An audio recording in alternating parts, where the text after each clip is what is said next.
Deputy Governor who is currently the Secretary General of Ndi Igbo worldwide. I am everyone Umunze nwere ibe, Oruma South nwere ibe, Anambra nwere ibe, no, Ono nwere, I mean, Fiji, Ekenem, Igwe, Eziagu, Aya m agba ụzọ be ya, mana ya dụrụ aka ji abịa. Maka asị m sọnsọ that community, asị na-enwebeghị m third road since ekele Adam and Eve. Nwa obere oge bụ ahịa abịa ha ebe a dawa oyibo. Oge ị na-ebe ọfọ na-emeghị ebe ọfọ gọgọ mgbe ikpe ya anya na-emeghị. Nwa obere oge esi m ajalị ụjalị be anyị mmụọ. Si ụjalị kwe ya omume. Si omume. Waite ogbunka. Si ogbunka. Gbambia ka na-aba. Si jaba Owere. Owere izukala. Wee sizie nke Owere izukala. Wee gbafete. Wee kụige ife a wee jebe the ultra modern market. O nwere ụzọ m gbara ebe a wee ru ya.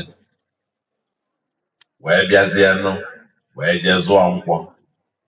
Aba nnọọ n'ime. O nwere ibe ngokọrị. Gụkọrọ ụfọdụ kwọkọ ya na pọket eji m ana. Njelu asị ha na azụrụ m na Nkwo Umunze tata. Nkwo Umunze bụ nkwọba anyị. Anọtala m mba anyị o. Ọ bụ mgbe nnukwu nwa ụnọ igwe abilikete Umunze igwe Ọfọrumba mgbe ọ nọ ndụ anyị na-abịa every 26 December a na-enwe Christmas party for ndị Igbo niile anyị na-anọ mgbe mụnwa bụ onye isi ndị Ekwueme movement bụrụ chairman students wing NPN mgbe a na-Agụata division mgbe anyị enwebeghị Orumba North and South mgbe a bụ ofu Agụata ka anyị nwere all sense Umunze aka m ga-ejere ebe a all sense Umunze a na-abịa march past na Ekwulọbịa mgbe a Agụata bụ ofu before ekele isi ya mana Umunze especially Nkwo Mbịa tata o tego nna procrastinate anyị na-ejezu Nkwo o nwere one Monday mgbafe anyị na-eme ịkwụsị sit at home apụtara nkwụsịkwa na Nkwo o nwere ndị mụ na ba zụrụ mbọsị a mana ụbọchị a abụghị Nkwo mana tata Mbịa ọ dịnụ ka banye n'ime ya ya fil mkpe ka Nkwo o nwere ụbọchị m na-aga si eje m ndị ịkpa were si ebe ndị na-egbu anụ nwere ebe ọgbụ anụ ga-edekere azụ ebe ọ dị si ya ekwe nke a gbata ndị ịkpa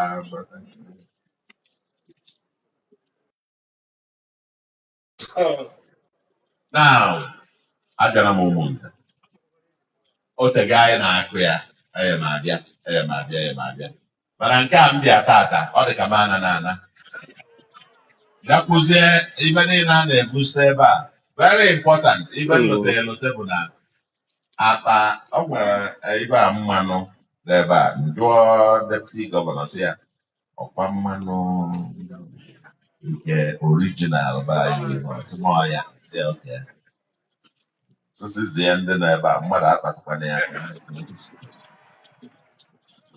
nnekwa anya ọzọ ụfụ akpa iwu ọsụrụ butekwa ọzọ sụkwa ịma na ụbọchị eswere m in 17th of March 2022 agwa m ndị Anambra na Nigeria niile na ụkwa anyị ga-eri bụ nke si Isuọfịa Nkwenu ị ga-aṅụ bụ nke si awa. Mana n'ihu a ga-ata ọbacha a ga-ata Nkwo Umunze. And ụbọchị I think deputy governor ka m gwa ya bee na organize ebute iwu Umunze ndị mmadụ nọ ebe a na-abụ ya. Ama na m igwe Lọbịja na igwe Eziagụ na igwe Owere Ezukala. Ejere m Ogbunka ha sị na nke Ogbunka bụ original. Mbata Owere Ezukala ha sị na nke ha bụ original. Mana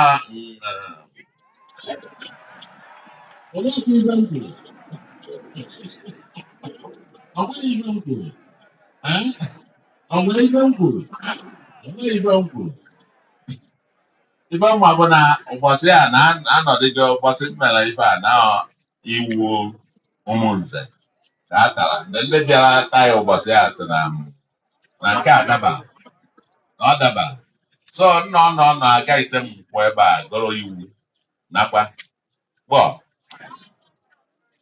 mana sinsi m bata m na-akpagharị ọrụ mba South ebe m agafetere ndị mmadụ ndị aka tomato ahụ ọdịcha onye ọbụla mma saa ma iwu a kedu ibe ahụ onye ọbụla na-ama pụtụpụtụpụtụ n'ọrụ mba South ka ikuku ọma na-ekuru ebe a ka ndị unu nwere kọmishọna kwa a na-akọta ndị a na-akọta ebe a ha elote mgbe ochie tega wefụrụ Nkwo Umunze ahụ uvume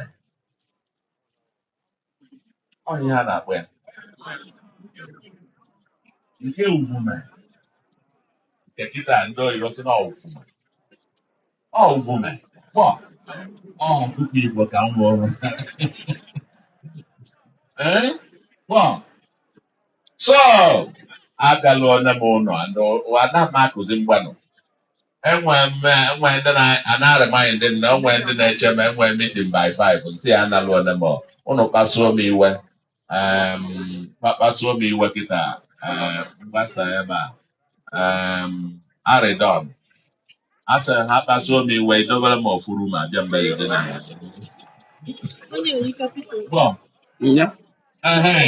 thank you very much ndị Umunze elite ma ụmụ nwanyị ndị afịa ụmụ nwanyị Umunze union ma ndị niile abụkọtara ibe ụmụada na-eje sị na fa atụbara anya ma tinye ngazi n'akpa nke a atụbara m anya tinyekwuru m ngazi mana nke a pụtara ebe a agwago mfa nke a dị special ọ bụrụ nke a na-abịa ejelu ọ bụrụ mmanya na-eme ntasasị wee ejele dobe nya na mmejie nnọọ na-atị ya iche so Umunze abịa m taa abịa na m ịgwa ọnụ ụzọ okwu Igbo a na-eto nke mbụ bụ na Umunze bụ nnukwu obodo nnukwute obodo mana abịazielụ ndị kwuru okwu ekwutesighị ya ọ dịka a few years ago ọ dịka ndị bụ ụzọ na-achụ ite azụ mana Chukwu ajụgo ndị ọjọọ bata n'obodo na-achụpụ ndị nwe obodo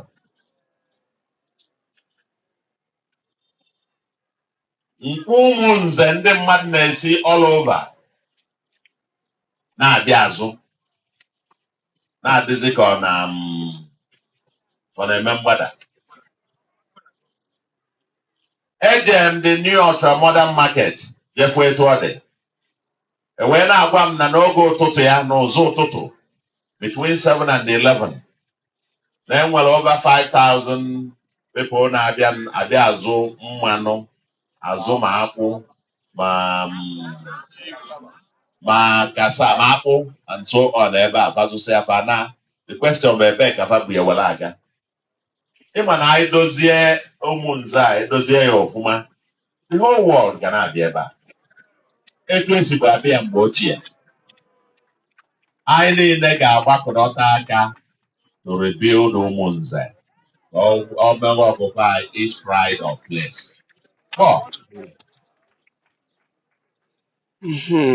Nna mụrụ ụnụ bụ Nze.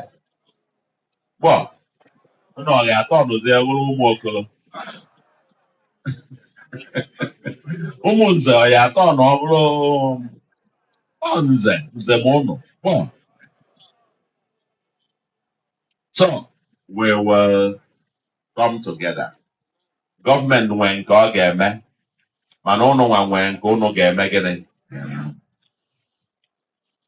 Ife izizi dịgodu na ya bụ na anyị ncha ga-agbakọ ọnụ kwelịta na alụ agbala afọ anyị ama ekwe ka ọ bụrụ omenala. Anyị ga-achụ ndị ọjọọ chụta ebe aka n'obodo a. Unu okwere etu a? Mayor, ị na-eme mma.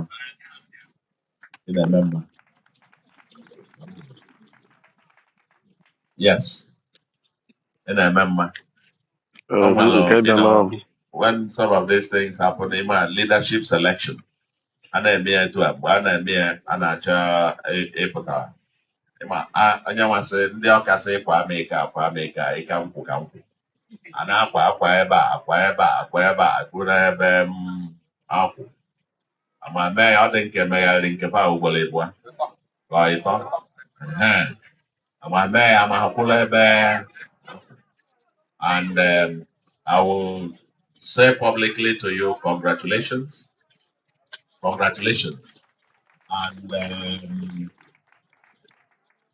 the other thing I will add was Dekiji.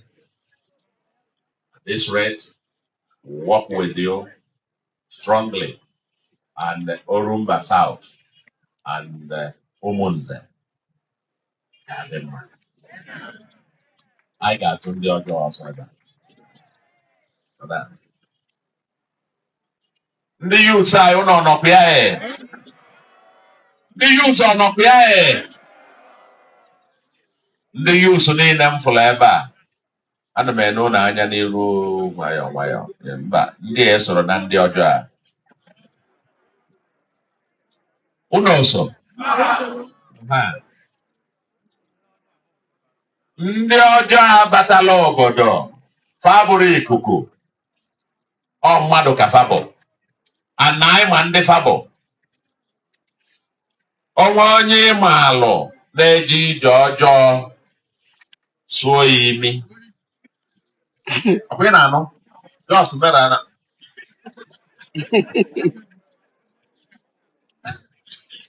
ọkwụ na ibe na-ebu just ọgwụgwọ aja n'ime anya si ma ibe a chim jekọwa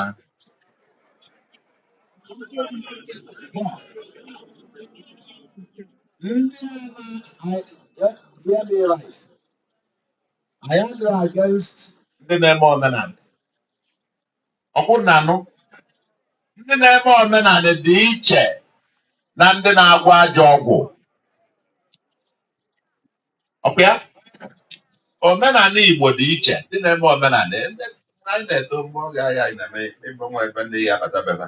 Ebe ebeba dobere ebeba na-eje nye ndị ichie ebe onye ọwa ọjị ebe a n'ụtụtụ ọ na-apụ ọwacha ọjị ọwụsa ebe a jewa onwe ma ọka nzu ma nke a ị nwere ife ị ga-ekwu ọ sịghị mba na anaghị nsọ ha nwere nsọ ma ọ sịghị ya kwujọọ ana sobie ọkwa ya ndị na-eje nke a enwere ndị dibịa mgbọrọgwụ na akwụkwọ nwa ndị mebe na-agwọ ma ịba ma ndị otu ya ma nso ọ na nso fọd fadigbo ụfọdụ natara chi ụfọdụ bụ ọnatara chi ndị n'ime fasị na fa na-afụ ụzọ onye ọbụla sị na-afụ ụzọ a ife nnụrụ etu esi bụ emie na the traditional ịfụrụ onye nke na-achaji ego na ya ma na ọwayo ka ọwụ ndị nke ọ natara chi ada achaji ego na ya gbọ mana ndị nke weta ọ ya afụrụ gị ife a and sọ ifefe na-afụ bụ ndị ga-egbu gị na ọ nwere onye na-afụ ife ọma ga-emere ibera na-afụrụ gị hey mba denja ị ga-eweta ego one dị etu a ka e were melụọ ife wayo nye nkeje mee biznes ọwụ ọkụkọ kpata ibe akwụsa n'ụlọ chọwa ndị ọ na-aghọrọ ibe ndị na-agwọ ndị na-agwọ oke ite ị na-agwọ oke ite ị ga-eme ịgwọcha ọgwụ mmadụ enwe ego ma gụnwa yi slipas trauza na-adụpụ n'ibu ịgwọtabara onwe gị n'otu inwe ego ọ bụrụ na a na-eme a na-agba agwọsị ọgwụ mmadụ enwe ego kedu ihe ụmụnna gị niile vileji gị niile jibọrọ ọgwụ bilonia ibidodo nna famịlị gị nụ mee onye ọbụla bilonia gị nna onwe gị nụ ịchụpụ Dangote chụpụ Elon Musk onye aghọlị ka eme gịnị ụfọdụ ndị eweli lechasịa ihe ha na-eme and let me tell you why we after them because we emebi isigo ụmụaka Igbo mebi isi ụmụaka Igbo ife eji maa ndị Igbo bụ na aka aja aja na-ebute ọnụ mmanụ ọkụ ya the Bible na onwe kwuru sị he who does not work let him not eat.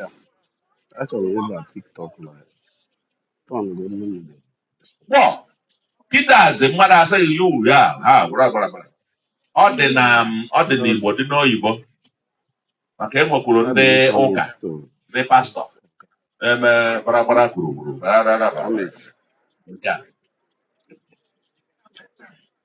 nke a niile wayo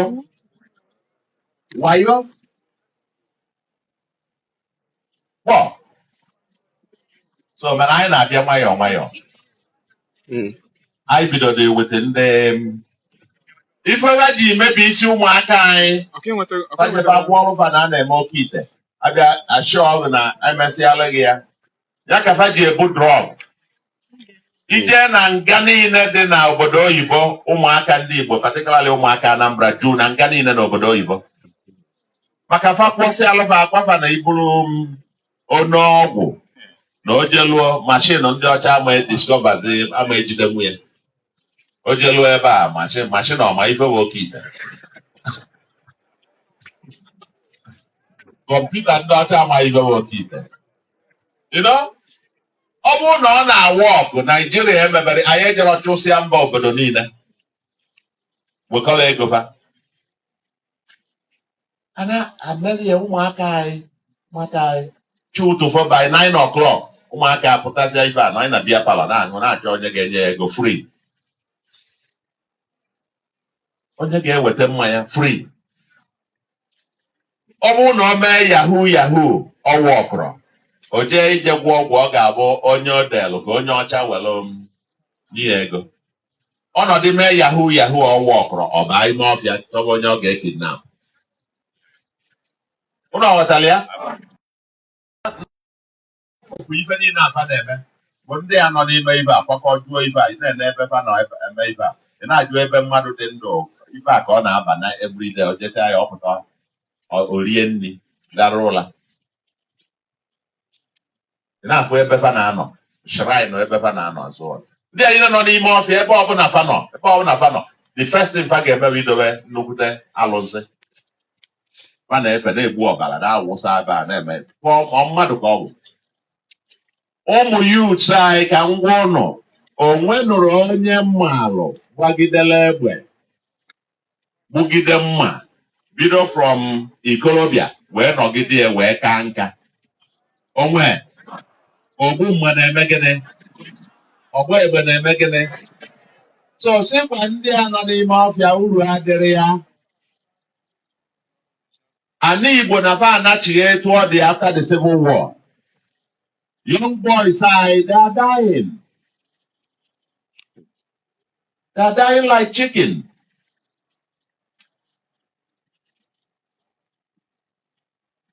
After the Civil War, maka ndị jere agha ọtụtụ anọtara. So, ndị nụrụ nwaanyị n'ime fa wee jebe agha widows, a lot of eligible young ladies could not find husbands because the young ones had been killed during the war. It's what if they make it. Mobile in the next 20, 30 years, I have been a cry of marginalization. But now I jack I know wine. If we queen your house, so money up for Belly was to fear now, they will leave for jail. Alogba for Bulo Banana, Mananka, Alogba for ice and to fear no more banana. I get there, we must reclaim our society. Ndị a niile na-aghọrọ isi ndị be anyị onwe nwaanyị meelụ nke a o mee nke a mee nke ọwụ ọkọrọ o jee yikọ ive a sị na ya bụzi eze nwaanyị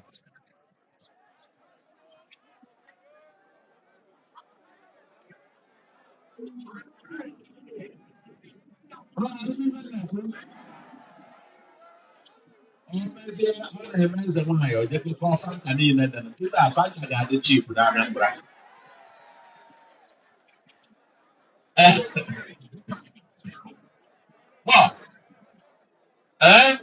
prize fanta ga-ada maka ndị eze nwaanyị ekpọrọ ka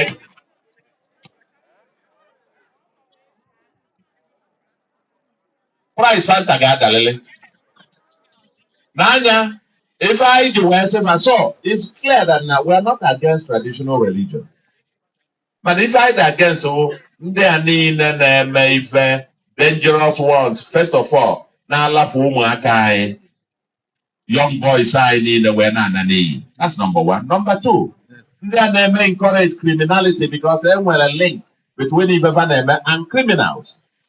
Ọfa na-enyefe encouragement fa ji eje ife na-eje. Ọ na-eje ebe nọọsụ ya ga-agwọli ya nke nke agwọli ya nke a ọka obi ọ pụtazie pam pam pam agbalị agba ya ife ọtọgbọ ka ọkụkọ ife a. We will make sure that those people are eliminated from buying. Ọ bụrụ culture buying. Ọ bụrụ culture. Ọ bụrụ omenala Igbo. And let me tell you, ndị eze nwaanyị na-eje na mmiri onye ọbụla na-eje ekulu na-aṅụ ọ kwakọsịa nsị na aja ma ife ọ na-eme nke akwakọsịa o jee ebe a ọ wụnye na mmiri ndị mmadụ anọdụ ebe a na-ekuru ya na-eme gịnị unu ọghọta why we say na farm against na mmiri no. And let me tell you, obodo ọbụla ịpụta ma family ọbụla ịpụta bụ ebe a na-ekekọ ya akwa ọcha na akwa red fada nwere ebe fa na-aga.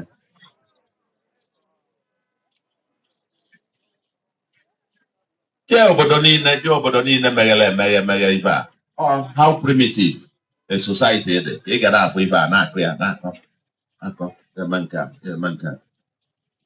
Go and walk. Ye mụ aka ọlụ. Anyị nwere program 1U2 skills. Ịmụ aka ọlụ anyị enyelụ ya aka ime gịnị nwee ife ị na-alụ. Our youth. 2 skills.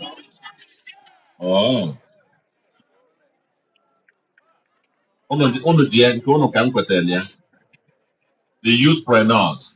Yes, I will tell you, we trained and empowered 5,000 youths 2 years ago. Another 8,300 have got training. And this year, we're going to distribute some billions to them as well. Now, out of the 5,000 I will empower, 1,000 of them who now proudly describe themselves as young millionaires. Decide as if I want to offer they train another 1,000 by themselves free of charge. This is the new Anambra in Nkwo. The youthpreneurs. Okay? Solution youthpreneurs. Oh, now the new Anambra in Nkwo makia. All right, just collect where by a chop with Konyi and Obi. On Eko Iba, on Museum Mili. Okopu. Awful mother, dear Carol. Well, Umunze. Says Tofiano. And then, like I said, if we queen your house, someone there for really Tofiana, they call for jail. We must take back Umunze. we must take back Orumba South. Ebefa anona, once unu kpebili na ụna achọrọfa, I dị ready. And I can eme I can abịa. I can akwado fa ghọtara etu anyị si kwado. And I ga-enyefe ọsọ nnukwute ọsọ. So onye nọ ebe a gwe anya megide ya si ebe a pụta. Ọ pụta ka anyị nye skill ka ego ya ka o nwee aka ọrụ help ya nwee ife ọ na-alụ. Mana ịnọdịla anya n'ime ọfịa, you are a criminal. And nwa obere oge, unu bụ ndị Umunze. Onye ị na-enye bụ tenant na be you must know onye ọ bụ. Ị ga-amanata ife onye bibeghị na-alụ. Because emekatara na connect to kidnapping, anyị abịakwa to obe ya. Be ya abụrụzie nke gọọmenti. Ọkwụ na ife na-ekwu. So onye ọbụla ga-amanata ife onye nọ biya na-eme gịnị. Onye nwere ife ọ na-alụ si ebe ọzọ wee bịa, ya si Umunze megide. Ọ bụrụ na ịbụ onye Umunze,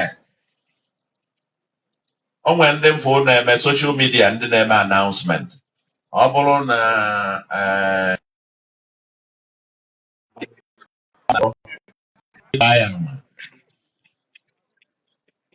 let me tell you, and I'm very proud to say this, without any fear of contradiction.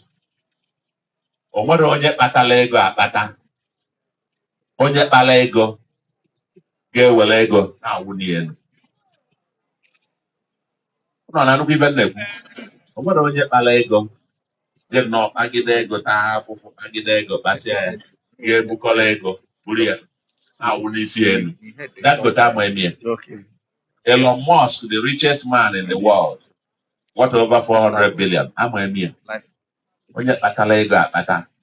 Enwere ife ego eme mkpata na ego eme mbute. Also ego eme mbute ka esi etu a were eme gịnị. Ndị Igbo, we must go back to the roots. We must go back to the roots. Ọ bụrụ ịnọ ị na-cry marginalization na-ekwe ka iji onwe gị onye ji onwe ya na ana mee gịnị. So I ga-ebidogodu from there. I ga-azacha na-ekpochapụ obodo. Ewepụ ata ka a mara nke bụ ọka. Obodo ewee kwụrụ. Anyị sizie na ya anyị abata na nke anyị ga-ebidozie development. Abatazie to development. Umunze elites. Orumba elites. Afụgo m architect Mike from Ihite. Don't worry. Maybe on the next trip, I have a time. Azu Orie Ihite. Oh, don't bother. Mana ka anyị zụtagodo nke nkwọtata. Nkwo nweta. We can then come together. Ejem the new market. Ajụrụ m the chairman Nkwo ebe a kedu etu ọ ga-adị. Ana m ene ga etu ọ dị. Na-ene etu Nkwo anyị dị.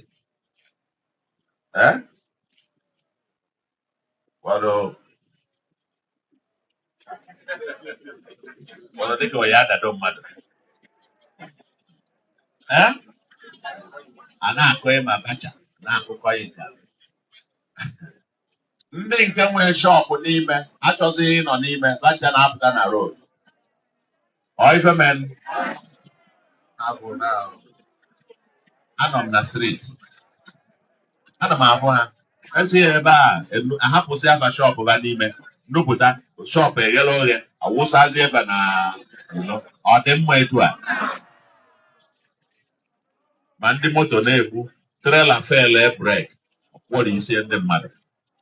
Ọ bụ esensị afịa esensị. Kedu ibe anya ma eji nọ n'ime ya?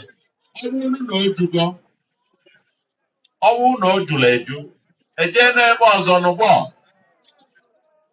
ojube.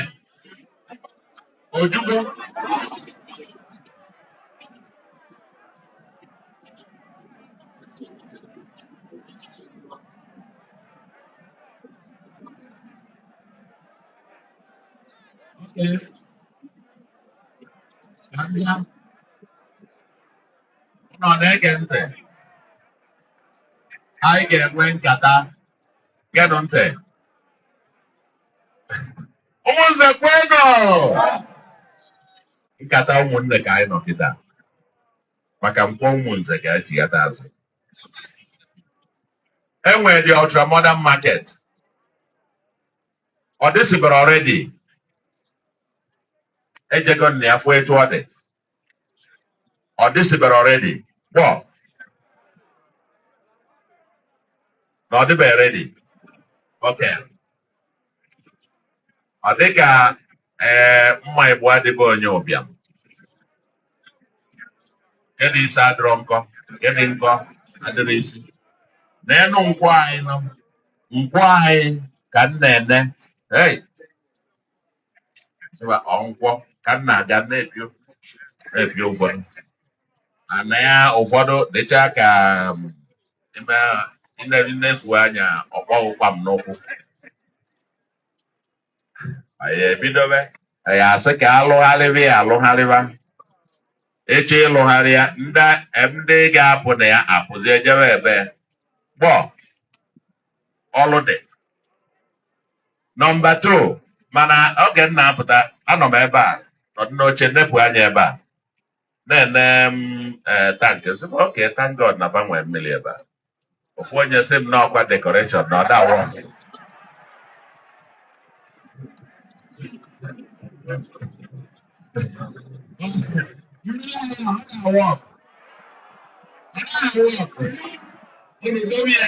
Decoration.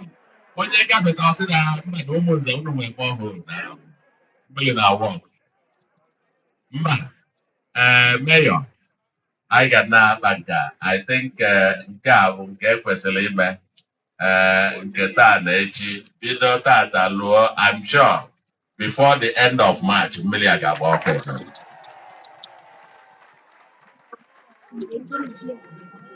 Anyị ga-eme anyị ga-edozie ya ọ bụrụ na borehole ya emebie na ọ bụrụ nke new one will sink it.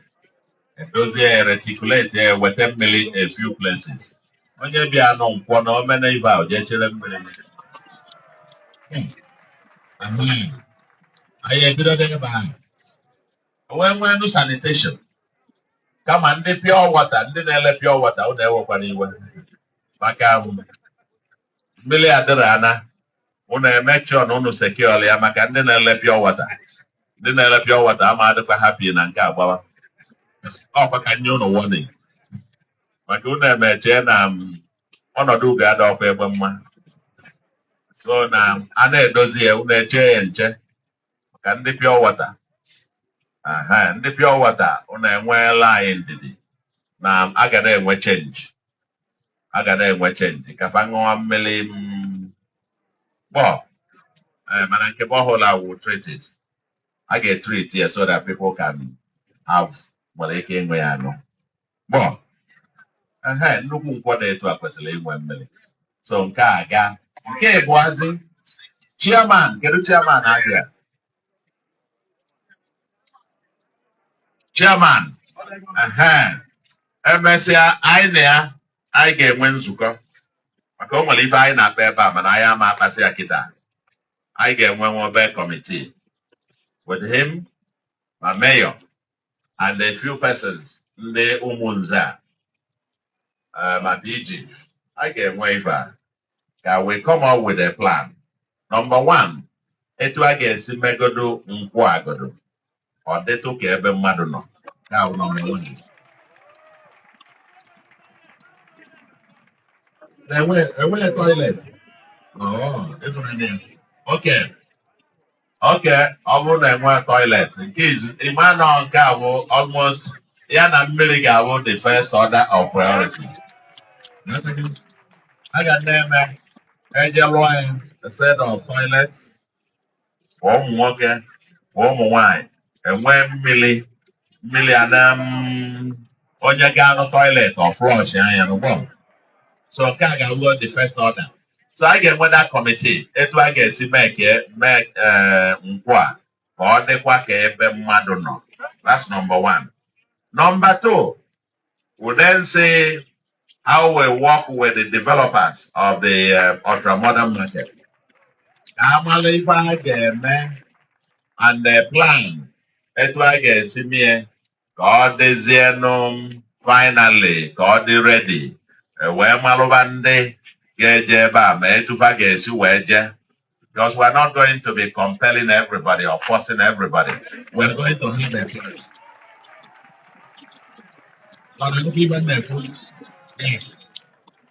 I get a plan. A plan that people will have to move voluntarily. Maka ndị a na ndị ọgbọ anụ a na ndị na-eje ndị ịba ka m na-eje ebe a nekata ọgbọ anụ ịma na isi ndị a pụọ ebe a ife ị ga-edozi ife ị ga-emekọtafa ewerekweghị ha fụ ebe a and enwere ike ọ bụrụ nọ ndị ịkpa na ebe a ọ ndị ịkpa nọkarịrị ebe a ọmụ nze niile oke maka ụzọ esi eje ndị ịkpa kaba nọ ebe a na-ebute ahụ mana e ya edozi n'ebe a ka ọ dị ka maka ụbọchị nna agafie ụfọdụ anụ nọ n'ilo ụfọdụ nọ na ndị ịkpa bụ na amaka. Now the next one, so I get one committee here for these two markets. We'll come up with a plan. Okay, number 2, then yes, part of the IFA, you may tell also the kindred or the government where I think former guests on the committee. Makano mong kindred which are kukweba. Ụmụnne kande kende ndị kindred a na-emesi ibe ike mana a ga-akpa ya akpa a ga-akpa ya akpa ebe ụnụ value ebe a ga-eme ya ka ọ dị mma. Now oyibo niile asụ o nwere ibe niile asụ PJ ebe niile so yes, our water scheme is running. Can ever water if I million agba? Oh, I got failure. Ebe the million agba. One agba. Good. The health centers now work. The health centers working. Okay, I know. Yeah. They never enjoy. One of my public schools ever. Public.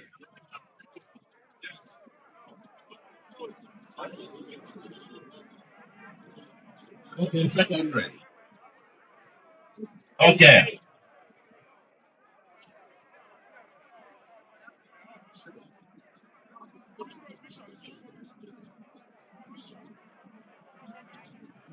Okay. Yeah, no,